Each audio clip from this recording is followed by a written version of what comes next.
Hey everybody, I'm making a video because you had such incredible questions and I wanted to address them. It's easier to do a video than write it all out, and ideally faster and more interesting for you. Making this from home. I'm sick, so I sound like that. I've actually been sick for a month. Take care of yourselves. So I'm just going to jump in. These are not exactly in order. I have a list over here, so I'm looking at them. The first is I appreciated that there was the recognition that there are differences between how things are presented in the Hebrew Bible and how they're presented in the Quran. There are many of the similar characters, but there are many ways in which they're quite different. And in general, it's important to understand that Judaism, Christianity, and Islam are quite separate religions. I said them in that order because they appeared in that order in the world. Judaism goes back to the 2nd millennium BCE. Christianity, the 1st century of the Common Era, which we say instead of AD in academia. And then Islam in the 7th century of the Common Era. And there are similarities among their texts, but also really important differences. And we need to be sure we don't pretend those differences don't exist. They're important. For this reason, generally speaking, scholars of religion don't use the phrase Abrahamic religions, because while it is true that Abraham exists in the sacred texts of all three religions, he is different in them. He has some different approaches. And so I appreciate that that was brought up. In the Hebrew Bible, Abraham is told to sacrifice Isaac. Isaac is the focus. And Lot is not a prophet in the Hebrew Bible. In the New Testament, we don't have this story. In the Quran, we have this story, but it's Abraham being told to sacrifice Ishmael. And this makes sense because in the Hebrew Bible, Ishmael is the ancestor of all of the Arabs. So it makes sense regionally why he would appear in the Quran. There's a question. Did God punish the people of Sodom and Gomorrah for being gay? That is a common understanding. People are told that. The word sodomy comes from that understanding of it. But it doesn't say that the men that gathered at Lot's door were gay. And they didn't want to have sex with the visiting men, who were angels, out of desire. They weren't interested in dating and love and all of that. The Bible says as much about being gay as it says about cell phones. The concept isn't present there. We have characters that we're going to read about that we would probably say are gay, but there was no label. What you did have in this story is men wanting to rape other men. This was considered to be such a grievous act that Lot would rather hand over his own virgin daughters. And Lot is not the only man in the Bible to say something like this. Raping a man was lowering a man to the level of a woman. There's this sense in the Hebrew Bible, in its problematic approach to women, that it is natural for women to be raped, but not for men to be raped. We need to pay attention to this and deconstruct it and wrestle with it and be angry about it. But they wanted to do this to harm the visitors. So the understanding in ancient interpretations, like the really oldest interpretations, is that the sin was that the men of the city were so awful to visitors. And that sounds silly to us. But hospitality in the ancient Near East was a matter of life or death. Being treated with a safe place to stay and enough food and water and all of that meant you lived or you died. And so in those ancient interpretations, the problem is that they wanted to abuse visitors. And it is seen in contrast to the previous chapter where Abraham, who had just circumcised himself at the age of 99, offers food and drink and everything for visitors even though he's recuperating. So to treat this as saying that therefore gay people are evil is not accurate to what's in the text and not accurate to the world of the Bible. There is a law in Leviticus that is a problem when it comes to honoring gay male sexuality, and we will talk about it when we get to Leviticus. Okay. I appreciated that several of you, getting comfortable, noticed that the families are imperfect and that the individuals are profoundly human with all the faults that go along with that. That's actually what made me fall in love with the Bible, that a sacred story does not require that the people within it be perfect. I have a friend who refers to the Hebrew Bible as one long dysfunctional family story. I laugh at that, but I also say, yeah, and with their flaws, some of which are huge, they're still part of this very important story. It's a very human document in that way. And in addition to the fact that they are flawed, we have that sometimes good things happen to people who don't deserve them, and sometimes bad things happen to people who don't deserve them. It's a very honest document. Not in that there's a talking snake, but in the idea that this is how life sometimes works, and this is how people sometimes work. And you can have a real commitment to your religious tradition and still suffer. And that's just the truth of life. Yeah. So, anyway, okay, people noticed women as tricksters doing things behind the scenes. Rebecca's a great example, so let's talk about her. She knows that Jacob is supposed to carry forward the promise of many descendants, of a land, of security, of health and well-being for all of the people. Because when she's pregnant and the twins inside her uterus are fighting, I can't even imagine that. And I've birthed 2 children, but they were not at the same time. They're fighting, and she says to God, it's an idiom that basically means kill me now. Okay. And God said, listen, they're fighting. They're going to be 2 nations, and the younger is going to be in charge, right? The older will serve the younger. Okay. She knows Jacob needs to be the head of the family, that he needs the blessing that typically goes to the firstborn male, that he needs to have that authority because of the role that God told her he's going to have. Where did women have agency? Where could they affect their fates and the fates of their children? We don't read that she just told Isaac. Isaac favored Esau because apparently Esau caught animals and made good food. It's the simple things. Anyway, so what do? They have to eavesdrop, like Sarah did, right? Sarah eavesdropped. She heard that Abraham was supposed to have a son, so she made arrangements for him to take Hagar without consent. Yeah. And we have Rebecca working behind the scenes, and we're going to have other women in the Bible working behind the scenes. That's where they had any power. They had to do what they could do. It is rare for a woman to walk up to a man and say exactly what's going on, and it often involved the risk of death. So they had to use what means they had. We're going to read a couple stories about women who just said it like it is.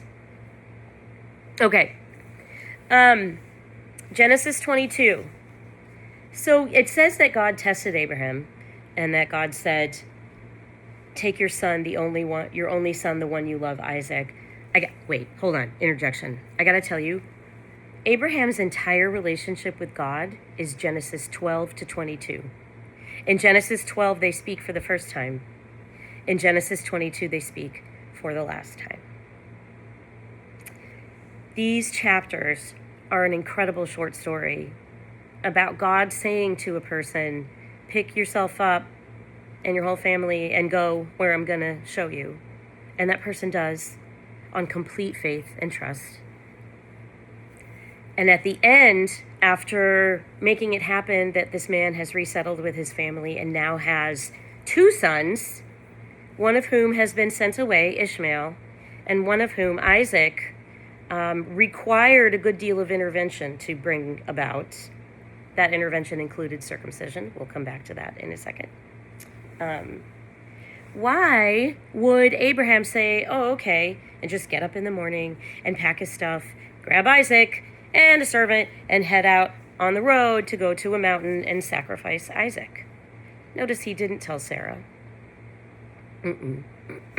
So what was it? Well, one of the things that can change our perspective on this is that we have evidence that the Israelites, like most peoples of the ancient Near East, used child sacrifice in their worship. If you sacrificed a child, you would be rewarded with more children. And you would be helped in a war or some other thing that's affecting the whole community that you needed to address. This is horrifying to us, rightfully so.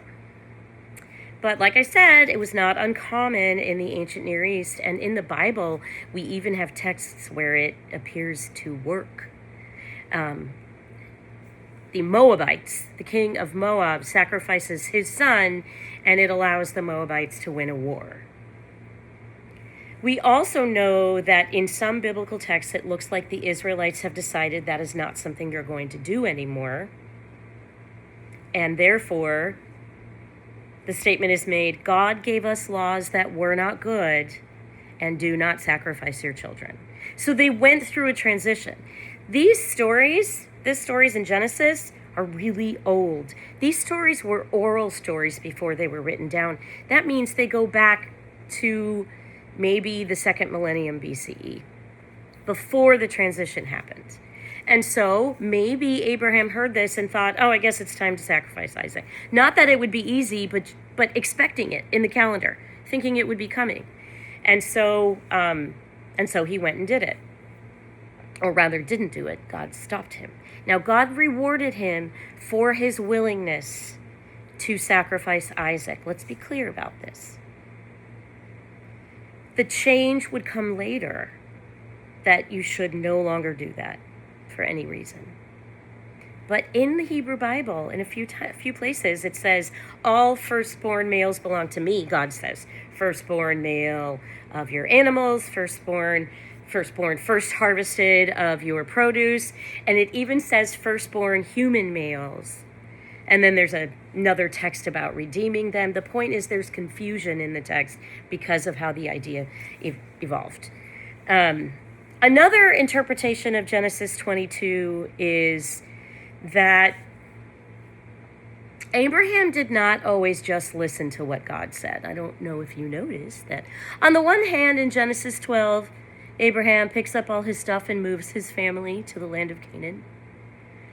On the other hand, in Genesis 18, when God is revealing a plan to destroy Sodom and Gomorrah, Abraham's like, what? You can't do that. And in fact, the Hebrew words he says are incredible. He says, Chalilacha, God forbid you should do that.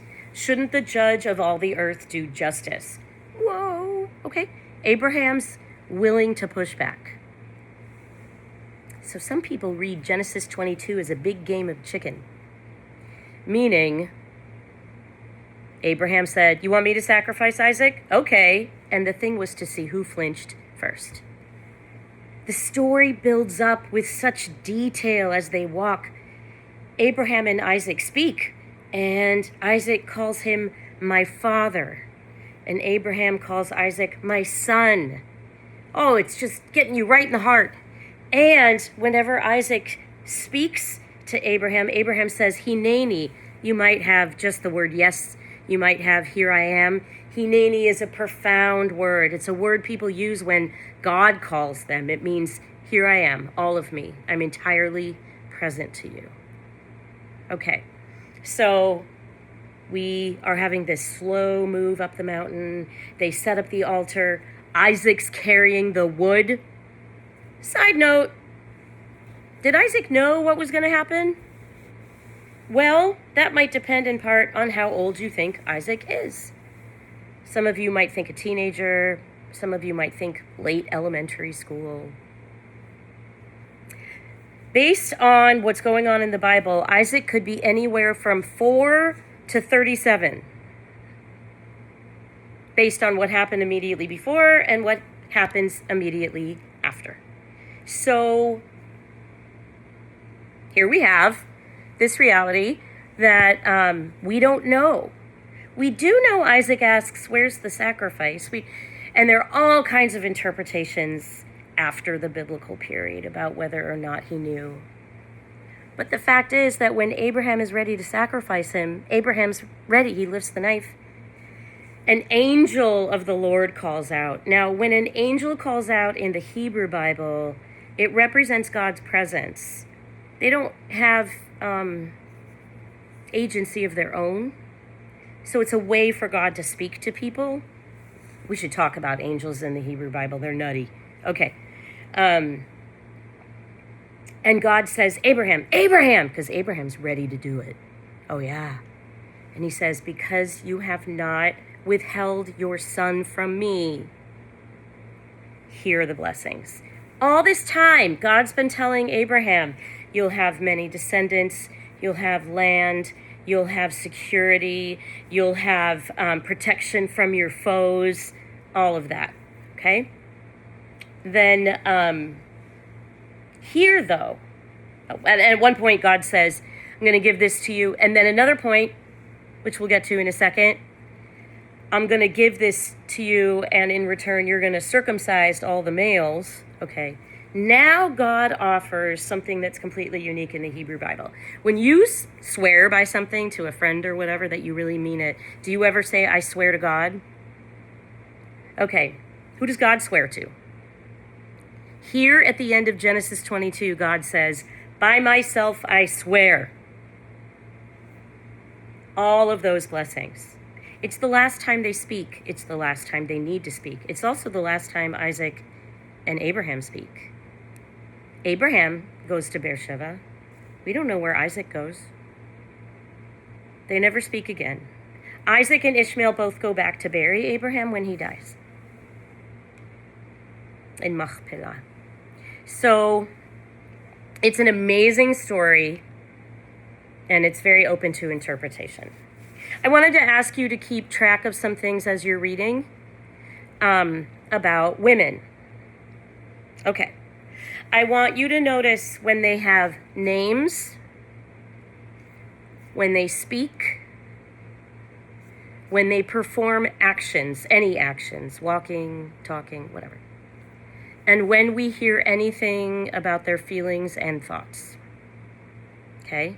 Pay attention to that. It will be more rare than we wish it were, but keep an eye on that. Okay, Lot and his daughters. Yeah, this is a part of the story a lot of people leave out, this famous story. That Lot and his daughters flee, right? Lot's wife turns into a pillar of salt. And they flee, and they go to a place called Zoar, which had people. And then they go to a mountain cave. And it says the daughters thought there were no more people in the world. So they needed to have children. So they get their father drunk and rape him. Now, one question was, what? It just mentions incest and then doesn't have anything to say about it? Well, first of all, this topic will come up in Leviticus 18. Okay? We're going to see a lot about incest in Leviticus 18. We're going to talk about it. There is no commentary here, but the Bible doesn't always give commentary about matters that we think deserve it. Not because of it approves of it, not because it disapproves of it, It just doesn't always address it. And so what we do, though, is look at what happens.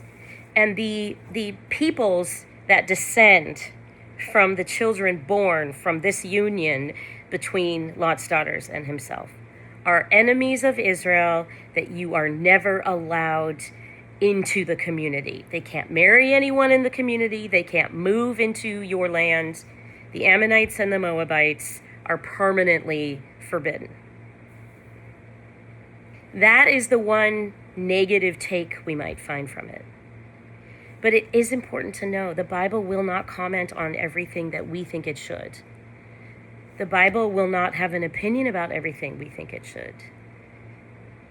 Right? The Bible was not written for us or with us in mind.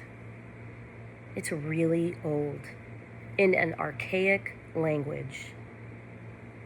So be prepared for disappointment if you want an explanation in some cases. But again, it doesn't mean the Bible approves of it. And in fact, Leviticus 18 will make certain things very clear. We don't know why circumcision is so important. We just see that it is. It's incredibly important in the Bible and in subsequent Jewish literature. It brings men into the covenant. There is no physical marker on women to bring them into the covenant. Genital mutilation has never been practiced. Women in the Hebrew Bible become part of the people by being born into the people or marrying into the people. That's it. In the first couple centuries of the Common Era, a conversion ceremony was organized that we can talk about if you want to, that it was sort of made formal so that anyone wishing to join the Jewish people can go through the ceremony and then it's done. A baby girl that's born is automatically part of the covenant. She doesn't need to have something done. In fact, I will say there's like a 6th century of the Common Era interpretation that why is circumcision necessary? Because when God made men, God saw that they needed a little tweaking. When God made women, God saw they were perfect.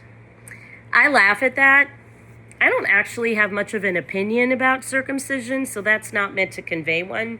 I have 2 daughters. But it is worthy to note how important it is. How many times circumcision is going to come up throughout the Bible. The way you insult people is you call them uncircumcised. And it's going to be really important in subsequent Jewish life. For 2,000 years, Jews have practiced circumcision on pain of death in secret. It's just stayed there. Nowadays, there's a lot more conversation about whether or not circumcision should be performed. And people see it as a form of genital mutilation. In some places, people have said the person with a penis should get to decide at 18 whether or not they want a circumcision. But the problem is the circumcision done when one is 18 years old is very serious surgery and takes recuperation, has to be done in a hospital. The circumcision of an 8-day-old baby boy is very quick, under a minute, heals very quickly, very easy. So it's actually, to outlaw it would be a problem. So when San Francisco tried to outlaw circumcision, a group of Jewish and Muslim leaders visited the city council and said, you're talking about religious practice here, and so they didn't. Germany outlawed circumcision, and it was pointed out to them that maybe Germany shouldn't outlaw Jewish practice. So they said, all right, ritual practitioners can do it. And there are ritual practitioners who do the circumcisions. A man is called a moil and a woman is called a mohelet. And if you want to learn about that, send me an email and I'll be happy to make a video. Okay. Why do we have free will, yet a lot of laws, and where is providence? I love this. I mean, if you think I'm going to have an answer to this, I just, wow. But I don't think you asked it thinking I'd have an answer. I think this was a beautiful question that emerged from you looking at the big picture and thinking, how does this all work together? There is no phrase for free will in the Hebrew Bible. It's how we were made. That we think and we make choices, and there are consequences to our choices, good or bad. There are a lot of laws. There are 613 laws in the first 5 books of the Bible. Not 10, 613. There are 10 that are more famous for various reasons, but those aren't even the first 10. The first commandment is be fruitful and multiply. So, a lot of laws. We have free will. There are a lot of laws. And where is providence? A lot of times people learn that God is omniscient, omnipotent, and omnipresent. That is all-knowing, all-powerful, and everywhere. I had to think for a second. In the Hebrew Bible, that is not always the case. God doesn't always know what's going on. God goes away for a little while and then realizes things have gone to hell. God is surprised by what people do. God regrets creating humans. The God of the Hebrew Bible is very human sometimes. Not only in that God takes a walk in the garden in Genesis chapter 3, that God can smell things when people cook meat as a sacrifice, but that God has human emotions like jealousy and rage and sadness and love. The writers of this document, who were human beings, depicted God in a way that they could relate to. I love this, actually. There's an incredible 20th century rabbi, Abraham Joshua Heschel, who said, God is at least as human as I am. That is, everything in my human experience, God can also understand. And then there's more that I can't understand. Over the course of the 2,000 years since the biblical period, questions about the omnis that I mentioned, about God's anthropomorphic qualities, anthropopathic qualities, have been all over the place. There is no single tractate in Jewish interpretive literature on God. God's just built into the whole system. And when Jews have lived among different people, they've been influenced by those people. When living in the Muslim Empire, when things were hospitable for the Jews, they had a more abstract notion of God because of Muslim systematic theology, and they also adopted the study of grammar, which they'd already been doing, but it became big because of where they were. Whereas when Jews have been living elsewhere, their approach is affected by where they are also. But the God of Judaism is a huge topic and diverse.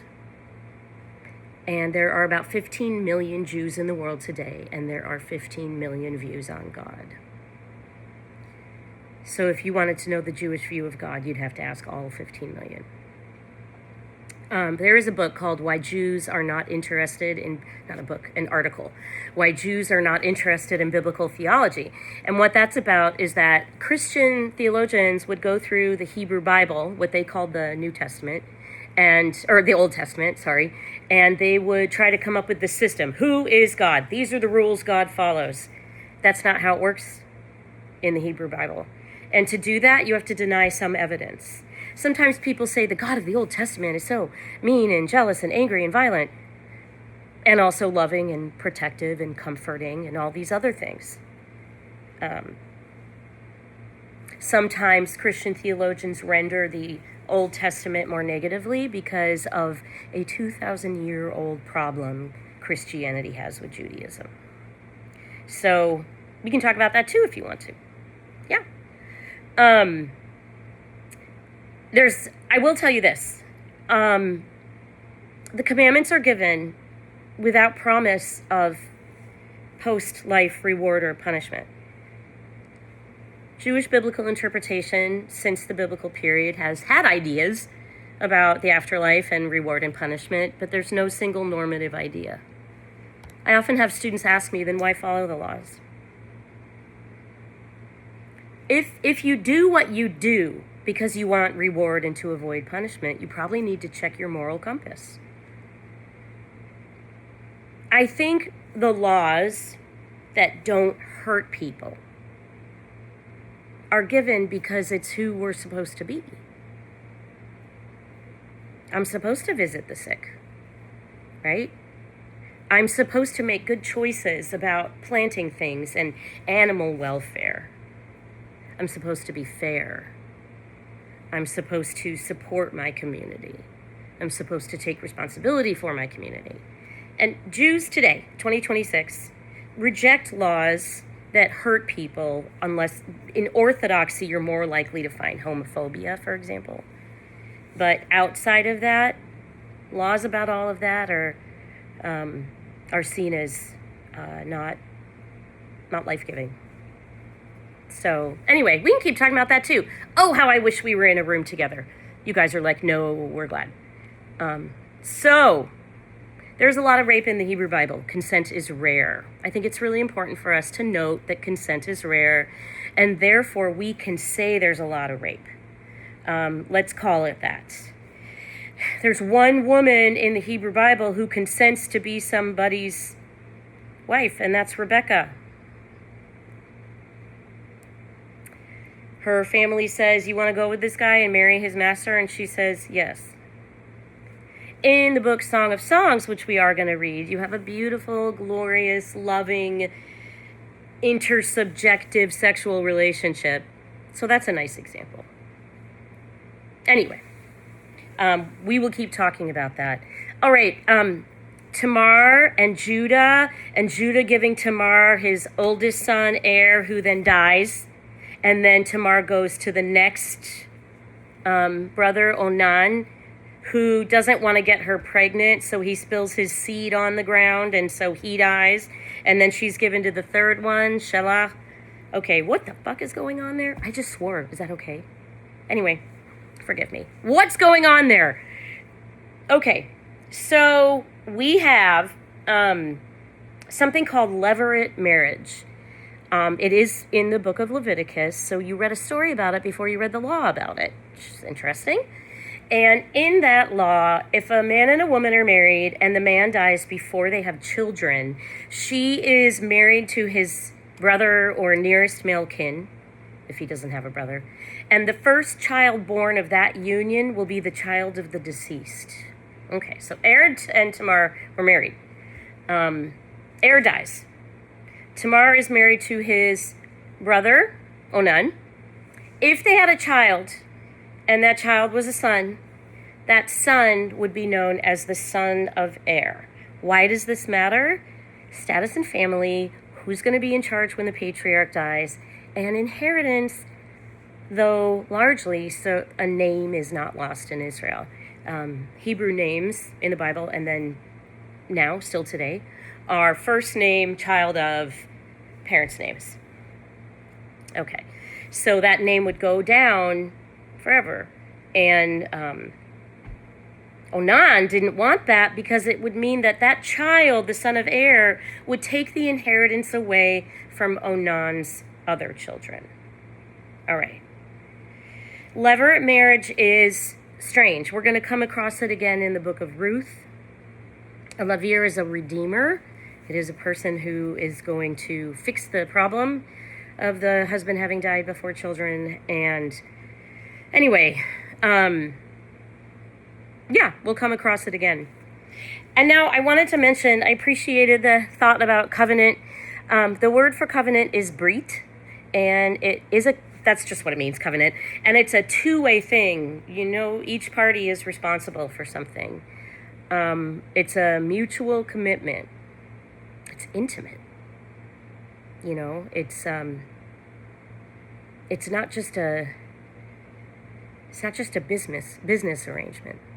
And the idea is that the Jews adhere to the laws of the covenant, and God retains God's role with the people, that role being blessing and protection. And now you've probably already thought of a problem.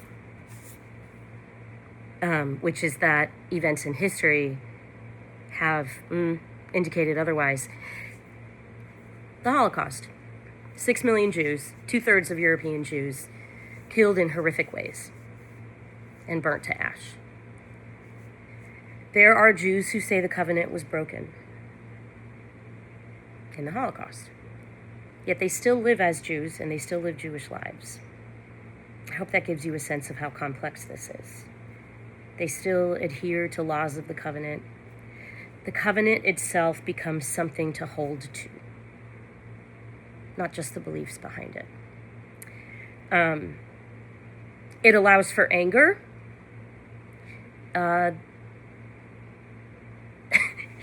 I'm sorry, I've seen so many jokes about this and wishing I could show you some. It allows for anger. It is acceptable and seen as healthy for Jews to feel angry at God sometimes when terrible things have happened. And there's even an idea throughout the tradition that if your moral compass is offended by something God has done, you have an obligation to call God out. That's what it means to be an active participant in covenant. Jews don't refer to it as an old or new covenant because for Jews there is no new covenant. That is, the New Testament is the scripture of another religion. It is not scripture of Judaism. The covenant of the Hebrew Bible is the covenant for Judaism. So language of old and new is not included.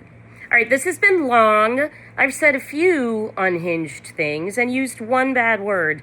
Let's see in future weeks how bad it gets. All right, take care, all.